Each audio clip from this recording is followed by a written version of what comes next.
back to the table, y'all. As you can see, we did a grocery haul. So I figured, let's have date night, okay? And guess what? Our table for this week, I'll pop up some of the info this week. We're calling it a rose and a thorn.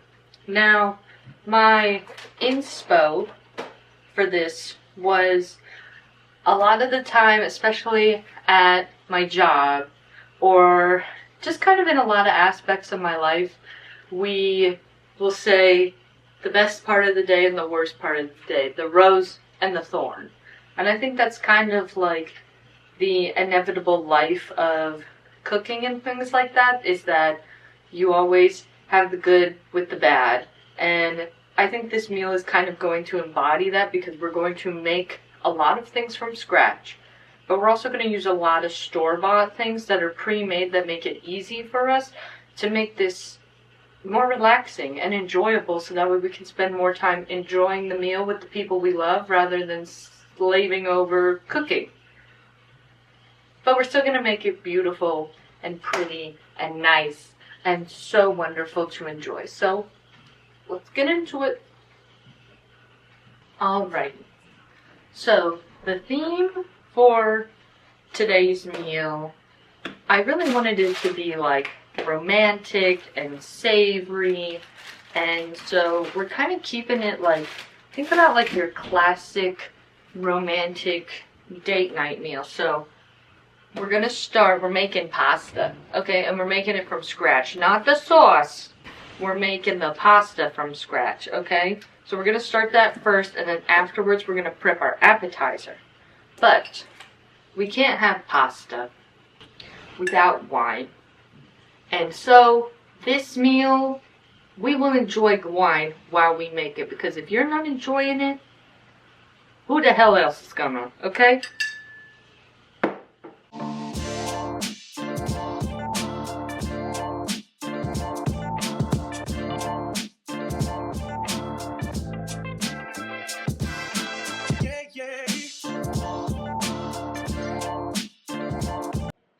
Honestly, it's really good for $11 from Trader Joe's.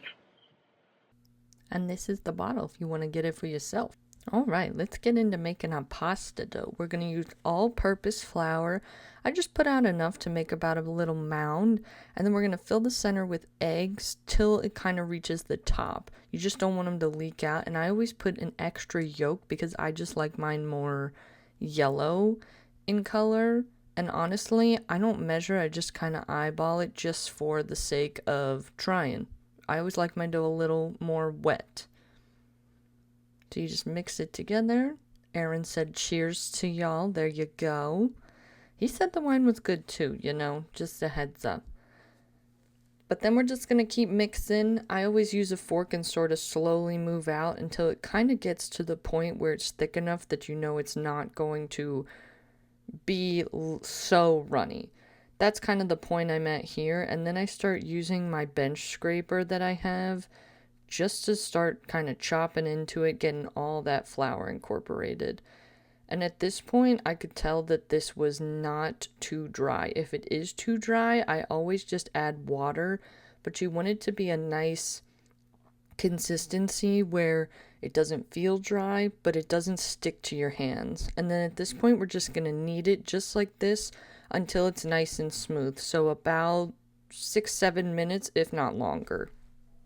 Then I just roll it out so you can see the nice smooth surface on top. That's what it should look like for you. Not perfectly smooth, but pretty smooth. Then we're just going to take a piece of saran wrap, wrap it up, pop that baby in the fridge for minimum 2 hours. But up to overnight. Alright, now that we have to wait for our pasta, we are going to prep part of dessert and also work on the table before we get the appetizer going. Because these are things that also just kind of gotta wait a little bit. And also, we need to do the table to have somewhere to put our pretty stuff, okay? And don't worry, we're keeping it super simple tonight. We're gonna zhuzh it up, you know, use a lot of what we got, make it pretty, make it elegant, give it a genre, you know what I'm saying? Look at how red and gorgeous these strawberries are for them not being in season. So, because we're doing chocolate covered strawberries, you should always wash your strawberries really well, but we are going to dry them really well. So, we're going to wash them, dry them, lay them on a plate, and stick them in the fridge so that way they can get extra dry and cold before we dip them in the chocolate a little bit later. Another thing that I forgot, we are going to roast garlic to put in the filling of the pasta we're making. We're making little tortellinis, so we need to roast garlic. So we're just going to chop off the top, douse it in olive oil, put it in a little, I have like a little mini pumpkin-shaped Dutch oven. If you're not as cool as I am and don't have one of those, then you can just use any other like little glass container you have, an oven safe bowl, whatever. I just recommend it has a lid so it like keeps the heat in more, because otherwise it tends to dry out on the top. And I'm gonna put it in the oven at 450, probably for about 45 minutes, and then I'll check on it.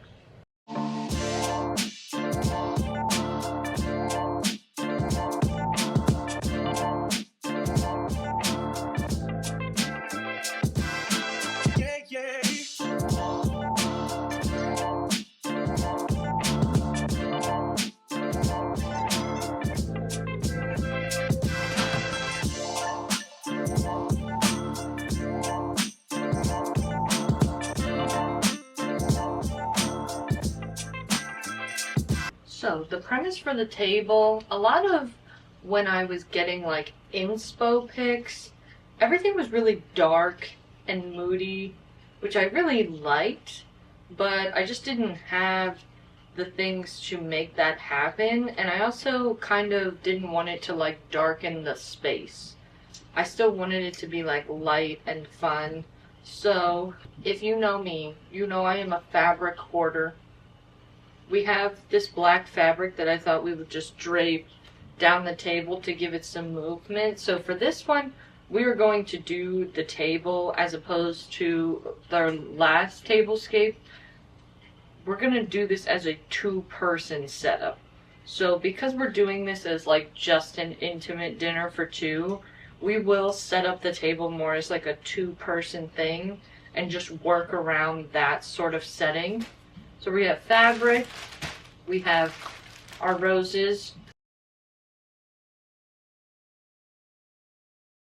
which do have thorns on them, by the way. Crazy. We're going to incorporate some candles, and then we also have this book, okay? I got this at the Goodwill today for 50 cents. And when I was thinking about this theme a lot of what inspired me was like poetry, and because I think poetry and roses and thorns always kind of have this like symbiotic relationship, so we're gonna incorporate that in and we'll see what we come up with.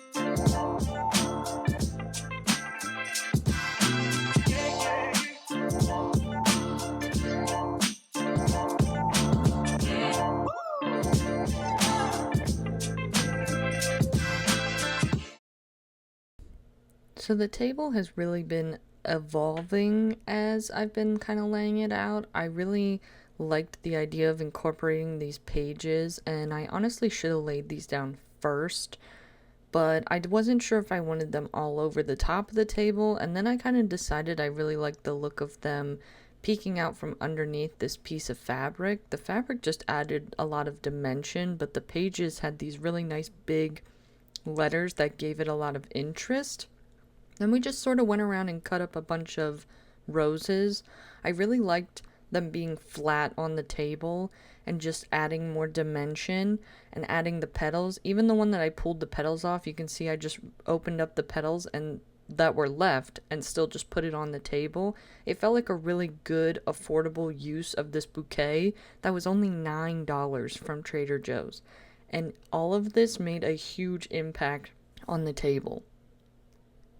Since this was also just a two-person table, I decided to lay those two roses over there because I really liked the green interest that it left over here, and I just thought it made it even more romantic. The crystal and the kind of swirly candles that I already have made this really sweet, and I left that big open space so that way Aaron and I could actually talk to each other across the table. And we also had plenty of food for wine and food and dessert to all fit on this table while still seeing all these cool details spread out everywhere. You know, I really thought about having a Morticia moment and putting these just de-headed roses in a vase, but we'll save that for a different time, okay? Now we are going to start prepping our appetizer, which, in my mind, what is more romantic than charcuterie? You know?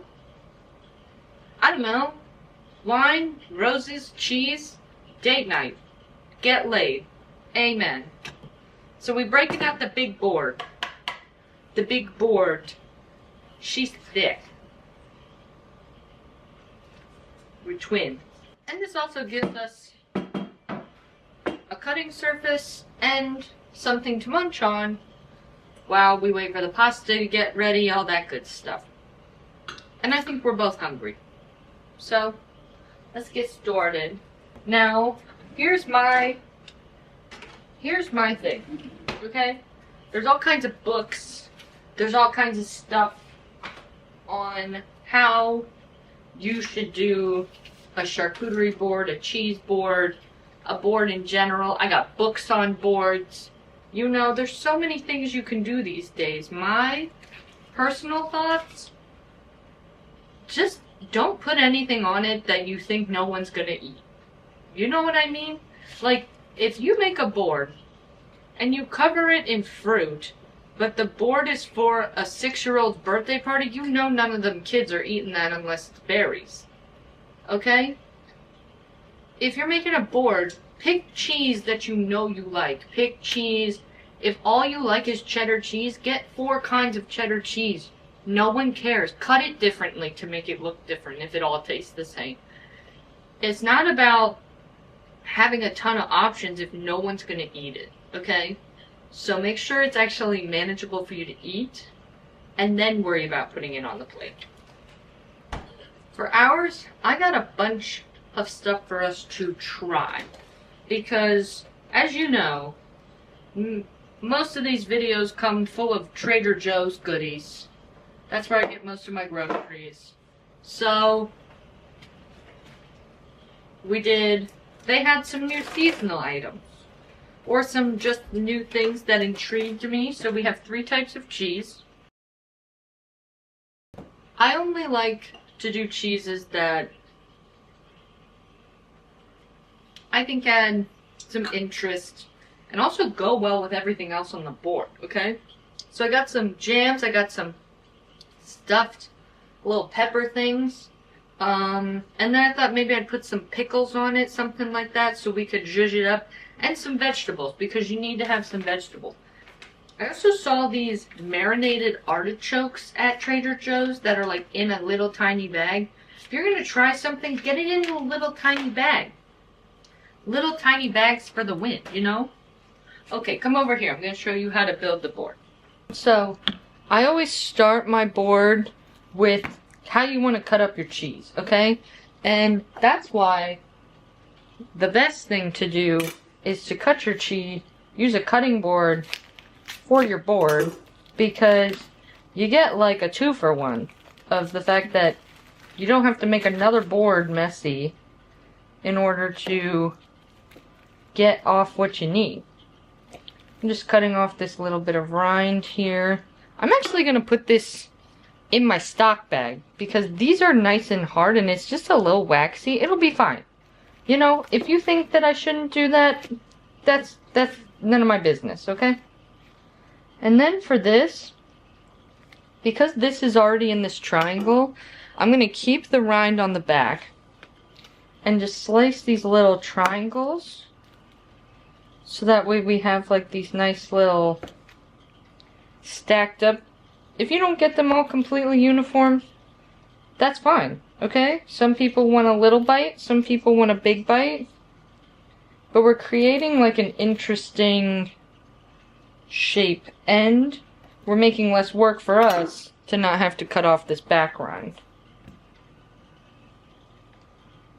Then once we have cut what we think is enough, we're just gonna stack them up in a little pile. And if you don't take bites of the cheese for yourself, I really think you're missing the point of creating meals. I also try to pick things that are not going to be super messy, because a lot of times when you're making a board, what ends up happening is stuff like oozes all over the place, and then you have to have like a bunch of bowls. That's not fun. Have like 1 or 2 bowls and go from there. So this is my Italian truffle cheese that I wish you could smell it. It smells incredible, okay? I really love truffle flavoring. I know some people are very off-put by it. In this house, we like it. We like it a lot. So we buy a lot of anything that has that flavor to it. This one we're just going to cube up. Keep it nice and simple. Make sure they're broken apart so that way when they form up a nice little pile,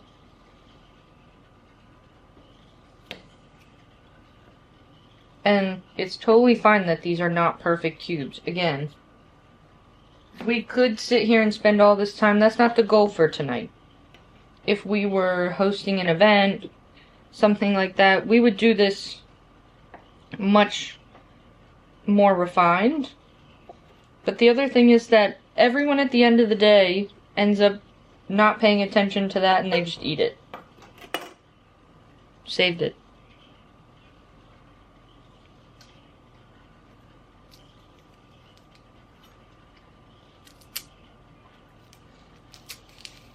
The other thing I always think about when I'm making cheese boards is, what am I going to do if I have leftover cheese?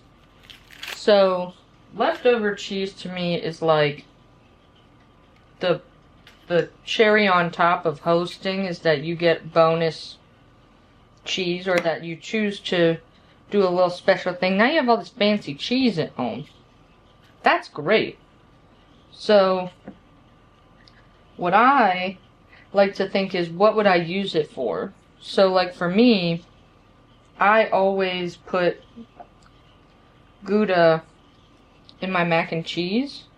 So if I wanted to, I could use this to make some mac and cheese, which would be very nice.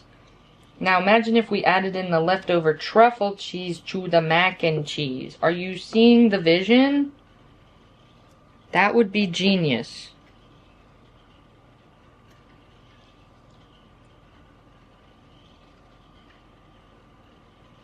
And the manchego would go nice in that as well. So I have multiple uses for these if I don't use them all tonight.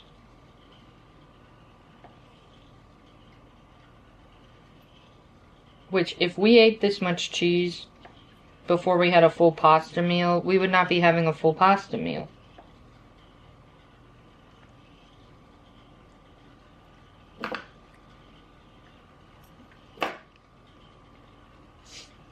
Alrighty.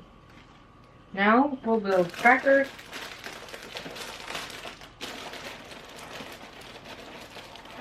I do like those variety packs of crackers, so that way you all don't have to deal with the same ones all the time. But if you know everyone is going to lean towards the one that is like a Ritz cracker, then just get that kind. Because there's always like that whole wheat one, or the one that's like as thin as matzah, and everybody doesn't eat that one. No, remember, we're picking things that people want to eat. And we're leaving the broken ones on because this is our house.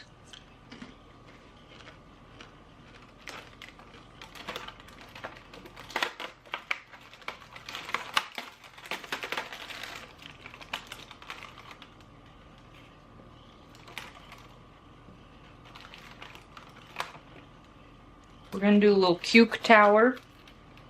Have a little cuke moment.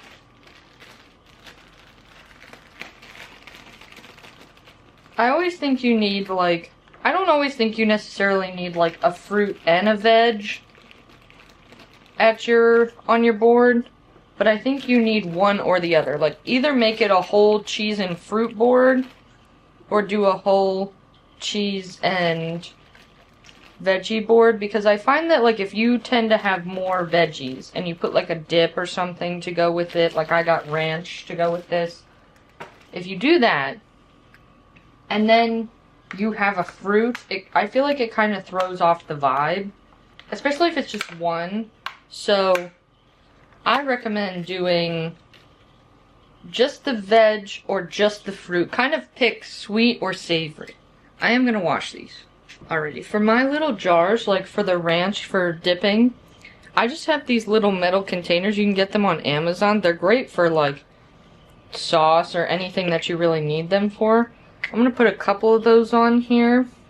Just because, like, this container from Trader Joe's is not the most intuitive for dipping. So, these, because they're already in the jars, we're just going to leave them in the jar. And put them on the plate and take the lid off. Make less work for us. These we will also put in a little one of these. We'll just fill in with the prosciutto, which is just for Aaron. I'm not going to eat this. And then we'll be done. Easy peasy.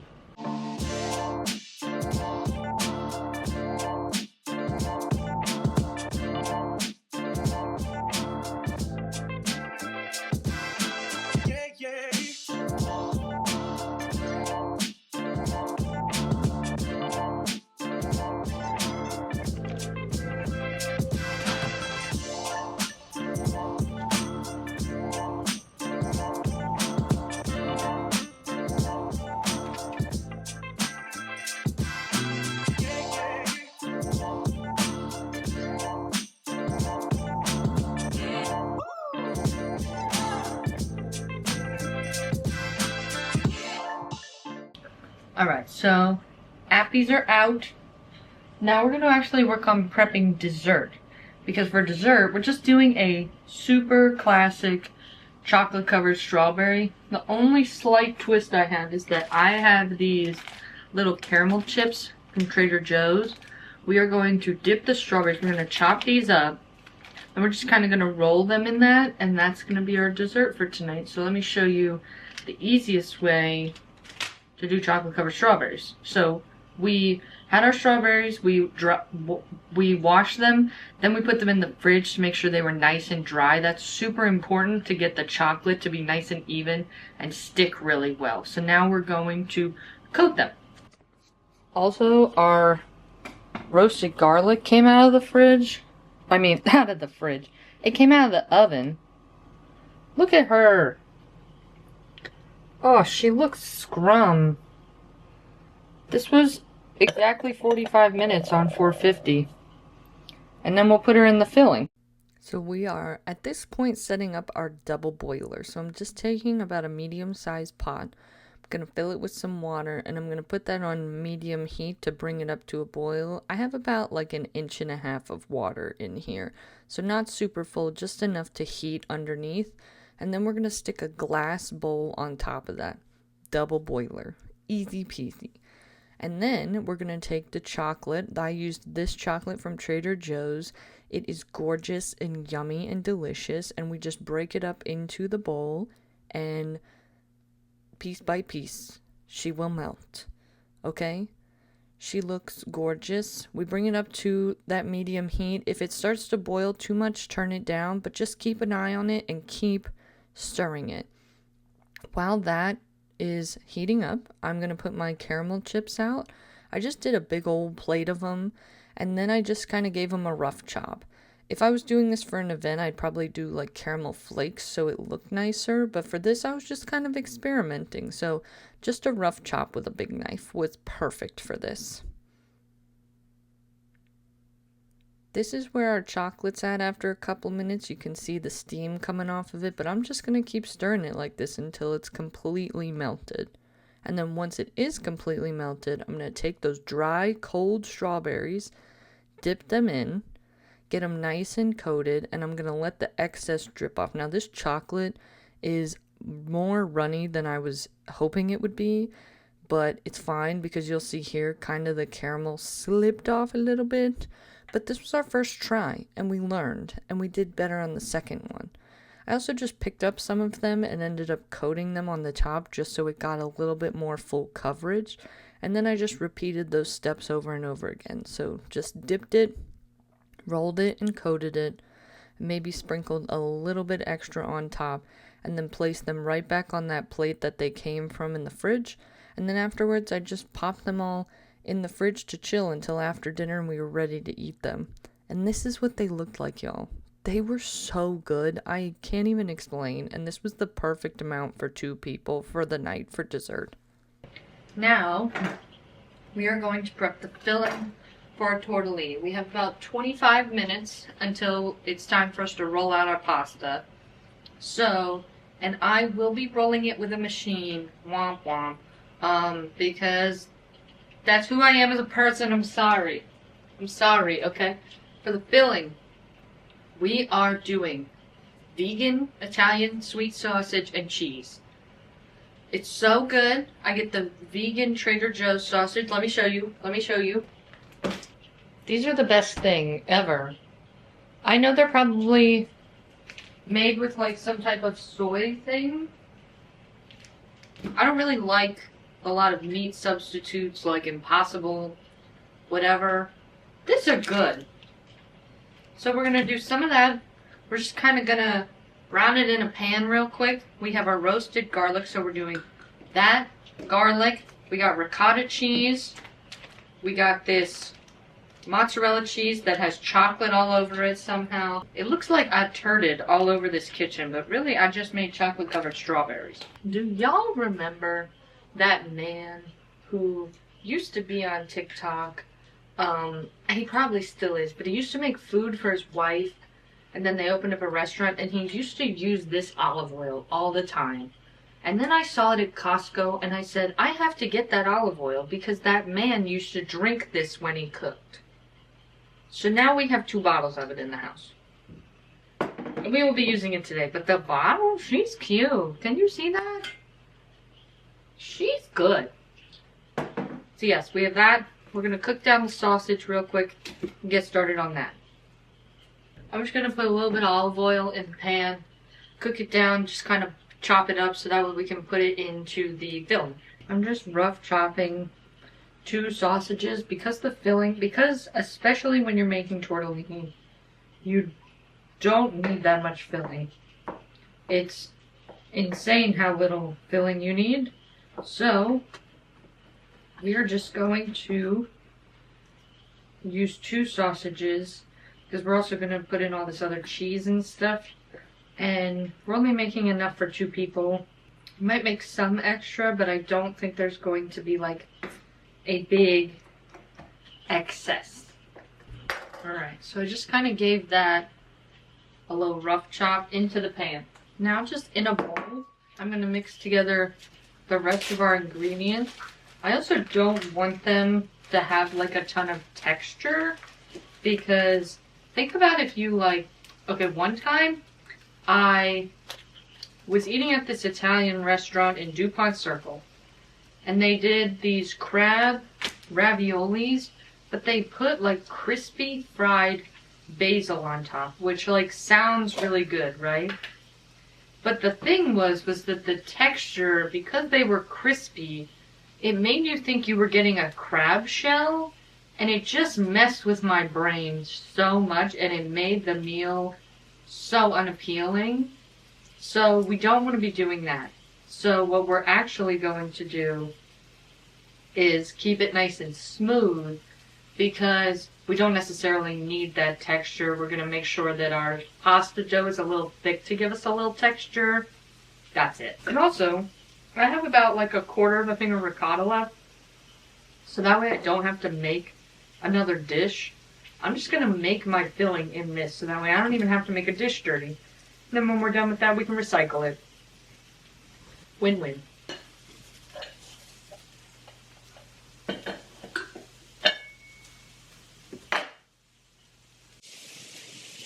The garlic cloves, they just kind of pop out once they get nice and good. You can squeeze them out if you want. See all that olive oil? Yeah, we're going to get some of that in there too, because we want that. We want her, but what we don't want is to squeeze this and get the skin in, which is actually what always ends up happening to me. I squeeze it, and all these little side cloves don't come out, and then it just gets filled with skin. So I try to be mindful of like just picking them out, which I know may be like sacrilegious. I don't know, is this a bad cooking technique? I just find that I get too much skin in otherwise, and I don't want that. No one wants that. And then I just take all the rest of this like garlic carcass and I put it in my stock bag, and then it adds yummy flavor to that. Once I get to this point, we have reached our capacity. Now I will just kind of squeeze it into there, making sure no skin. Scoop. Hands. Wash. Alright, our sausage is basically done. We're just going to mix up our garlic in here. Really get it nice and mashed up, because we want that flavor to really like disperse throughout the tortellini. We don't want it to be like you just get like a whole fat garlic clove. So we have that here. Now you can see. So just making sure this is all nice and mixed together. If you wanted this like extra smooth, you could hit it with the immersion blender. I'm not that pressed about it. I'm just gonna stab it a lot. Hope for the best.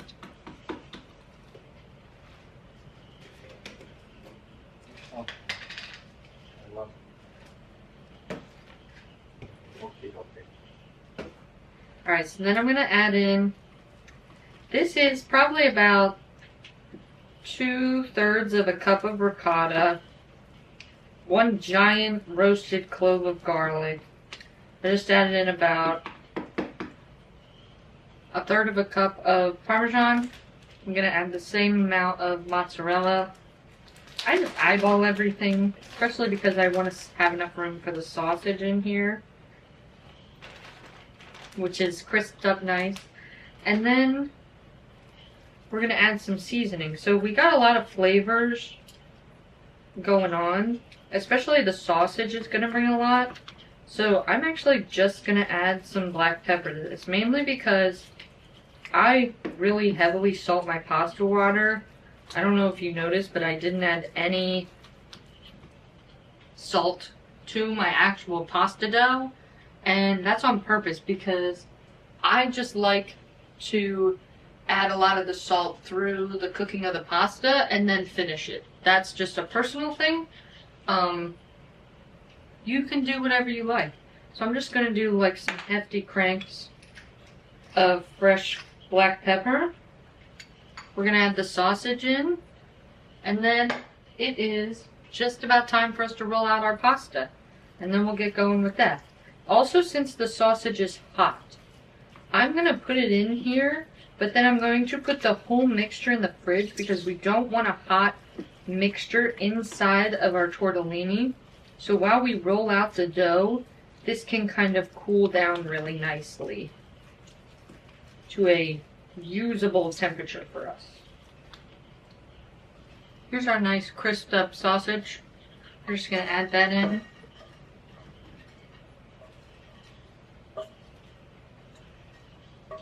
And what are we going to do after this, everyone? We're going to taste it, okay? Because we're not going to guarantee that this is our filling. And then we put it in our tortellini and it tastes like shit. We're not doing that. If you think this is too full, you are right. I don't care. I didn't want to use another bowl. That's on me. She's working, okay? You just gotta take your time a little bit more. This is like a Gandhi moment where we're having patience, you know? Patience, mixing to make sure we don't lose any filling.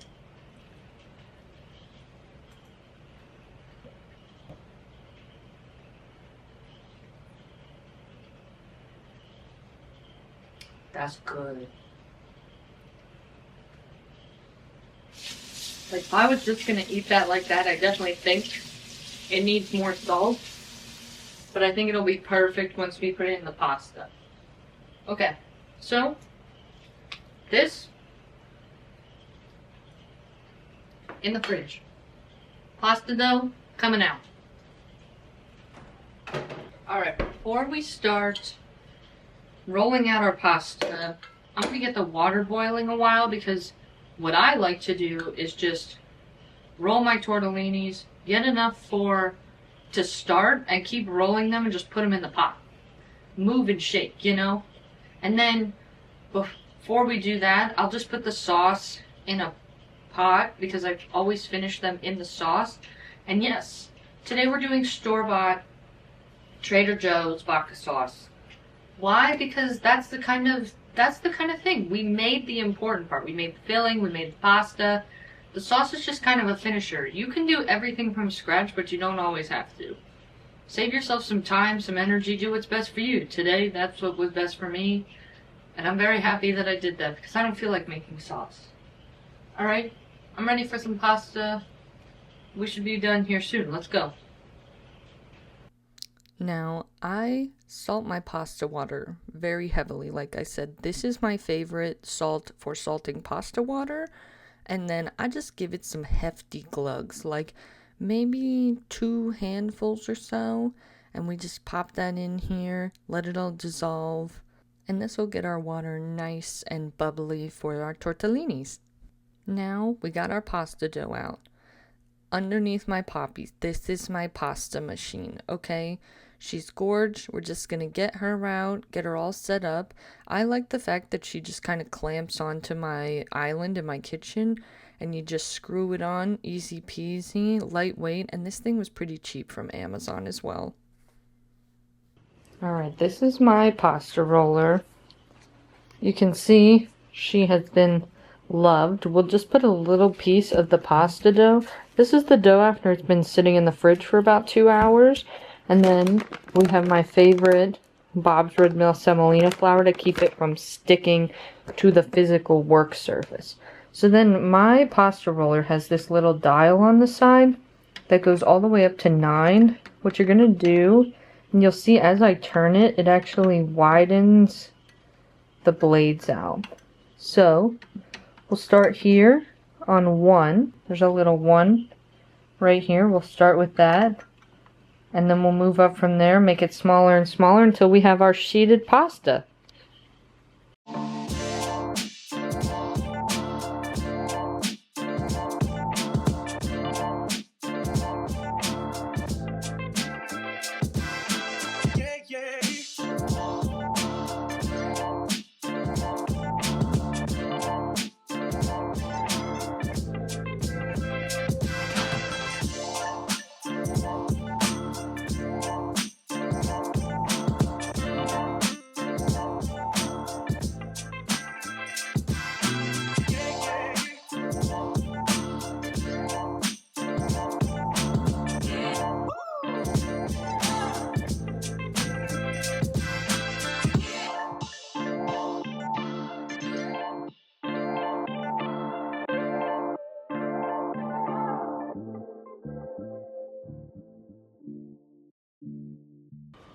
Okay, now you can see we have lots of sheeted dough. This one, she's struggling for some reason, but we have one really beautiful one. Also, the whole time I did this, the pasta water was not getting hot. Now let's make some tortellini. Alright, this is our filling. Now, what we're going to do is try to cut squares. Because of the size of our dough, they're kind of going to turn into like rectangles, but that's okay. So let me show you how I like to fold these. So I like to take my little square. What we're going to do is fold it in half, and then we are going to pull these ends together. It feels very counterintuitive, but trust me, it works perfectly. So we're going to take the tiniest dab of filling. We're going to put her in there, okay? We're going to seal her up like a little wonton, like an Italian wonton, you know? Get it all nice and sealed. And then we're going to take these two bottom ends, overlap them. Press them nice and tight. Tortellini. Do you see how cute and perfect it is? It's adorable. I love making tortellini, okay? Because they come out of like these little boats. And we're gonna make a bunch of them.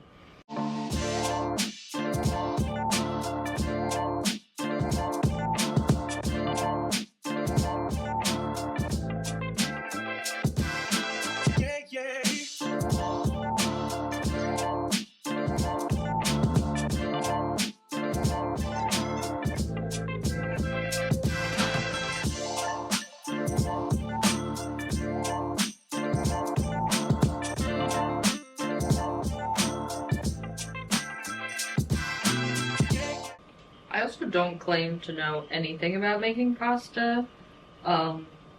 This tastes good to me. Is it how you're supposed to make pasta? Probably not. But I like it. And it works. Sort of. So, we go with it. And hopefully in the future I'll get better at it. That's what matters, you know? We're always learning in this kitchen. In more ways than one. That way we can always be better and do better and make better tortellini. Someday I'll get one of them fancy rolling things. You know, one of them like 10-foot long rolling pins that I just picture Italian grandmas using for discipline. Anyway.